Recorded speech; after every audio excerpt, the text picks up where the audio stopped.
नमस्कार दोस्तों, मैं राहुल आपका स्वागत करता हूं स्टूडियो लेक्चर पर। और आज मंडे है और हम शुरू करने जा रहे हैं आपके क्लास 10th की मैथ। और हम न्यू बुक से मैथ पढ़ने वाले हैं जो 2019-20 में पहला चैप्टर वैदिक गणित को पूर्णतः चेंज कर दिया था। उसी के अकॉर्डिंग हम पढ़ने वाले हैं। तो आप धैर्य के साथ ध्यानपूर्वक इस वीडियो को देखिए, अपने नोट्स बनाइए और हमारे साथ नियमित रूप से पढ़िए। आपके अच्छे नंबर आएंगे। और मैथ एक ऐसा सब्जेक्ट है जिसके अंदर आप 100 में से 100 ला सकते हैं। हमारा प्रयास रहेगा और आपकी मेहनत रहेगी, दोनों मिलकर हम 100 में से 100 लाने का प्रयास जरूर करेंगे। ठीक है। और अब हम अपना पहला सवाल लेते हैं।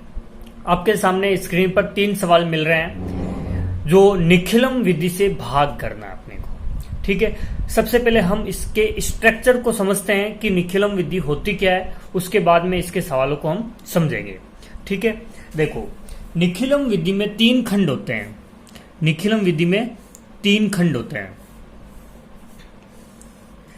ठीक है। निखिलम विधि में 3 खंड होते हैं। इसको बोलते हैं प्रथम खंड, इसको द्वितीय खंड और इसको थर्ड खंड, यानी कि पहला खंड, दूसरा खंड और तीसरा खंड। ठीक है। पहले खंड में क्या लिखना है आपको? पहले खंड में लिखना है संख्या। पहले खंड में लिखना है संख्या। संख्या को हम बोल सकते हैं भाजक, यानी कि जो संख्या जो हम भाग दे रहे हैं उस संख्या का पूरा जो भाजक है, जैसे कि इसके अंदर ये भाज्य हो गया और ये भाजक हो गया, तो इसको यहां लिखना है। इसमें क्या हो गया? 8 भाजक हो गया, तो इस संख्या के स्थान पर इसको लिखना है। ठीक है। अब नीचे लिखना है पूरक अंक। पूरक अंक, या फिर इसको बोल सकते हैं विचलन। क्या बोल सकते हैं? विचलन। इसको बोल सकते हैं विचलन। आपको दिख रहा होगा। इसको बोल सकते हैं विचलन या पूरक अंक। ठीक है। अब देखो, दूसरे खंड में आपके यहां आएगा भागफल, यहां आएगा भागफल और यहां आएगा शेषफल। ठीक है। तीसरे खंड में शेषफल को लिखना है और दूसरे खंड में भागफल को लिखना है। ठीक है। अब दूसरी बात हमारे आती है आधार की। इसमें सबसे इंपॉर्टेंट बात है आधार की। ठीक है। यदि आधार आपका, आधार के अंदर आपके एक 0 है, यानी कि मान लो कि मैं आधार मान लेता हूं 10, तो इसके अंदर एक 0 है, तो तीसरे खंड में आपका 1 अंक आएगा। ठीक है। तीसरे खंड में कितने अंक आएंगे? 1 अंक आएगा। यदि आधार में 2 हो तो तीसरे खंड में कितने 0 आएंगे? तीसरे खंड में कितने अंक आएंगे? 2 अंक आएंगे। यदि आधार में 0 कितने हो? 2 हो तो। इसी प्रकार से 3 हो तो तीसरे खंड में कितने अंक आएंगे? 3 आएंगे। तो इसी प्रकार से ये चलता रहेगा। ठीक है। तो हम सबसे पहला क्वेश्चन करते हैं। आपको पता है क्या करना है? पहला क्वेश्चन नंबर पहला आपके सामने ये है। ठीक है। इसके 3 खंड बना लो। बना ली। एक लाइन खींच लो और ये पहला खंड, ये दूसरा खंड और ये तीसरा खंड। ठीक है। और यहां आपको क्या लिखना है? भाजक या बोल सकते हैं संख्या। तो इसके पहले क्वेश्चन में आपके भाजक कौन सा है? तो 97 है। 97 है। और अब आपको इसी के आधार पर क्या मानना पड़ेगा? आधार मानना पड़ेगा। ठीक है। अब आधार और उपाधार आपको पता है, आपने 9th क्लास में पढ़ा होगा। तो आधार या उपाधार में एक बार और बता देता हूं इसको करने से पहले। आधार होता है जो 10 की घात के रूप में चलता है, जैसे 10 की घात 1, 10 की घात 2, 10 की घात 3 और 10 की घात 4, इस तरह से चलता रहता है। ठीक है। लेकिन उपाधार क्या होता है? 10 की घात के रूप में नहीं चलता, वो 10 के गुणज के रूप में चलता है। 10 की घात 10 गुणा 1, 10 गुणा 2, 10 गुणा 3। जैसे कि 10 को 1 से गुणा करेंगे तो 10 को 2 से गुणा, ये तो आपका आधार हो गया। लेकिन ये 10 गुणा 2 के रूप में चलेगा, यानी कि 10 के 2-3 गुणा में होना चाहिए। 2, 3, 4 ऐसे इस प्रकार से। तो 10 × 2 करेंगे तो कितना हो जाएगा?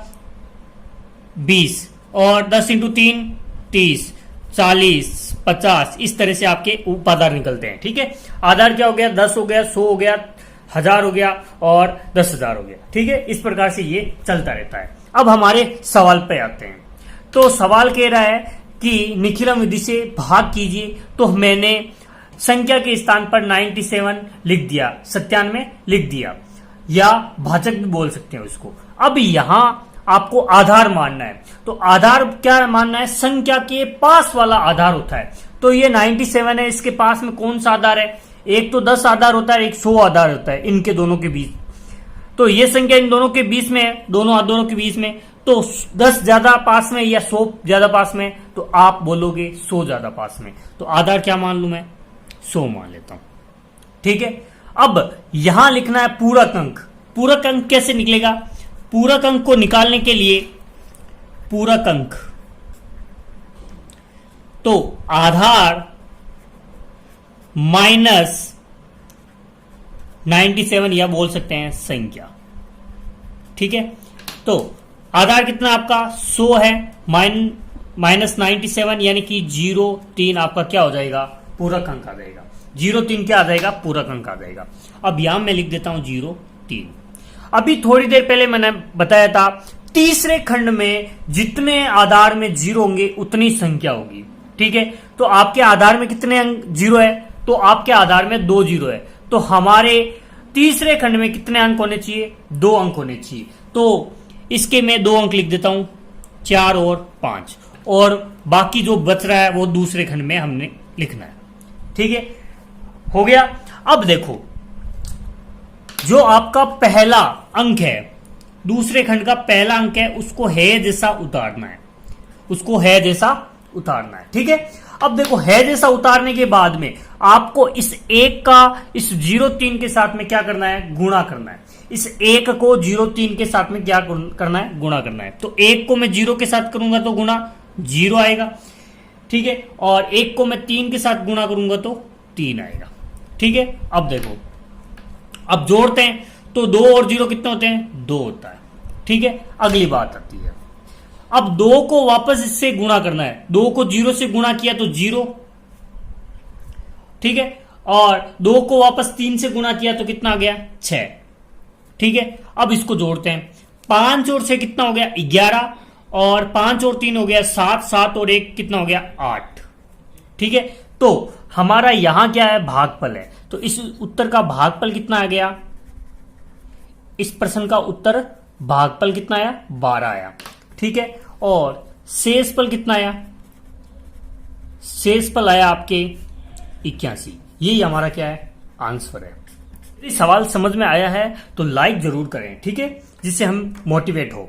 अब हमारा क्वेश्चन नंबर है दूसरा। क्वेश्चन नंबर सेकंड को लेते हैं हम। क्वेश्चन नंबर सेकंड, इसका आप स्क्रीनशॉट ले सकते हो। ठीक है, आप स्क्रीनशॉट लेके अपने नोट्स बना सकते हो। अब हमारा अगला क्वेश्चन, क्वेश्चन नंबर है 2। भाग देना है 311 में 8 का। ठीक है, इसमें कितने खंड बनने वाले हैं? निखिलम विधि से करने हैं, 3 खंड बनेंगे।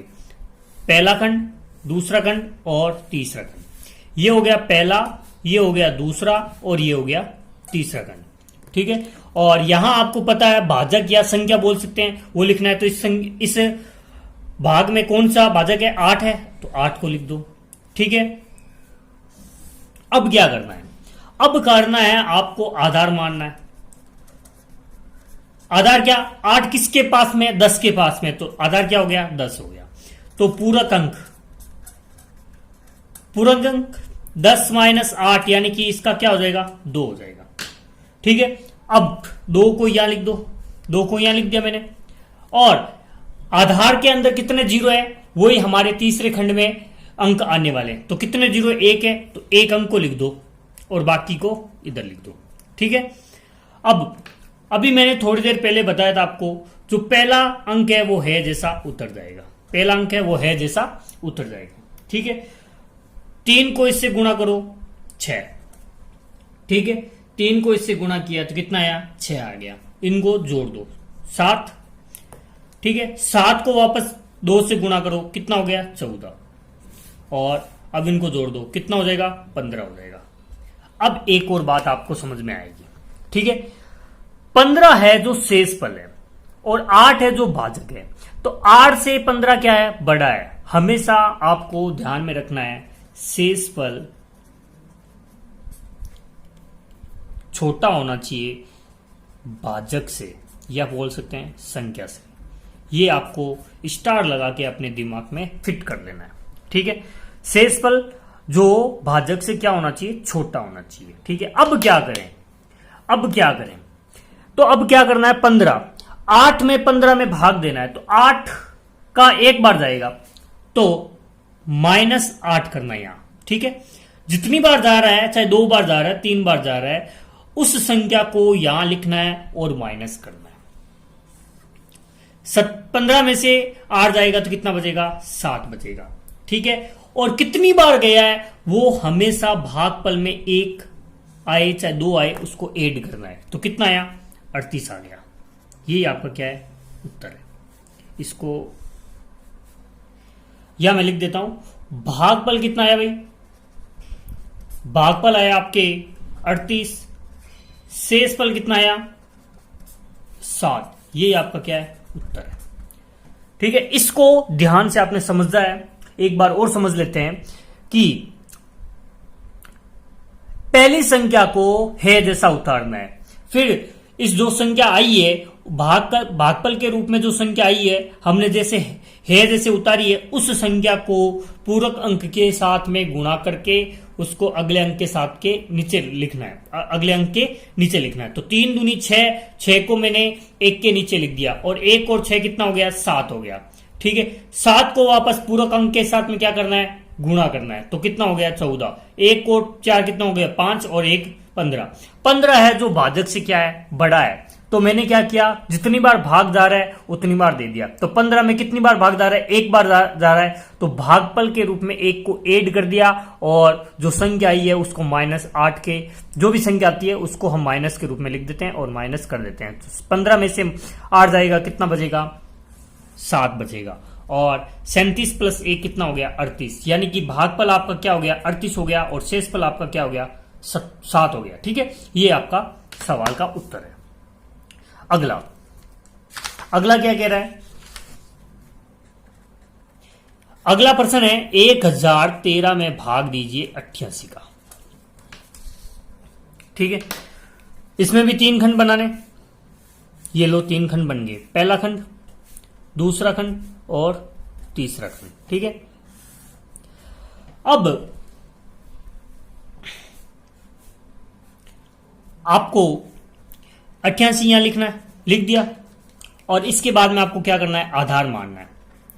आधार माना, कितना मानेंगे, 10 और 100 के बीच में ये संख्या आ रही है। तो 100 और 10 के बीच में संख्या है, तो ये संख्या किसके ज्यादा पास में है, तो आप बोलोगे 100 के पास में। तो आधार क्या मान लू, 100 मान लो। कितने अंक है, कितने जीरो है, 2 जीरो है। तो इसका मतलब क्या है, तीसरे खंड में अपने कितने अंक आने वाले हैं, 2 अंक आने वाले हैं। तो मैंने लिख दिया, ठीक है, 2 अंक आने वाले हैं। जो भी बचे हुए अंक है वो दूसरे खंड में लिख दो। अब क्या करना है, पहले अब आपको पूरक अंक निकालना है। पूरक अंक 100 - 88 कितना बचेगा, 12 बचेगा। तो 12 को यहां उतार दो, ठीक है। अभी तक आपका ये काम खत्म हो गया। अब क्या करना है, पहले अंक को है जैसे उतारना है। पहले अंक को है जैसे उतारना है, उतार दिया। अब 1 को पूरक अंक के साथ में क्या करना पड़ेगा, गुणा करना पड़ेगा। तो 1 का 1 और 1 का 2 से गुणा किया तो 2, ठीक है। 0 और 1 कितना हो गया, 1 आ गया, ठीक है। 0 और 1 कितना हो गया, 1 आ गया। अब 1 का वापस इसके साथ गुणा करेंगे तो 1 आएगा और 2 आएगा। अब इन सबको जोड़ दो, 3 और 2 5, 1 2 3, 3 और 1 4। तो भागफल अपना कितना आया, भागफल आया आपके 11 और शेषफल कितना आया आपके 45, ठीक है। यही आपका आंसर है। दोस्तों वीडियो अच्छा लगा है तो इस वीडियो को लाइक करें, अपने दोस्तों के साथ शेयर कीजिए और जिसने अभी तक इस चैनल को सब्सक्राइब नहीं किया है वो प्लीज इस चैनल को सब्सक्राइब कर लीजिए। धन्यवाद दोस्तों, आज के लिए बस इतना ही।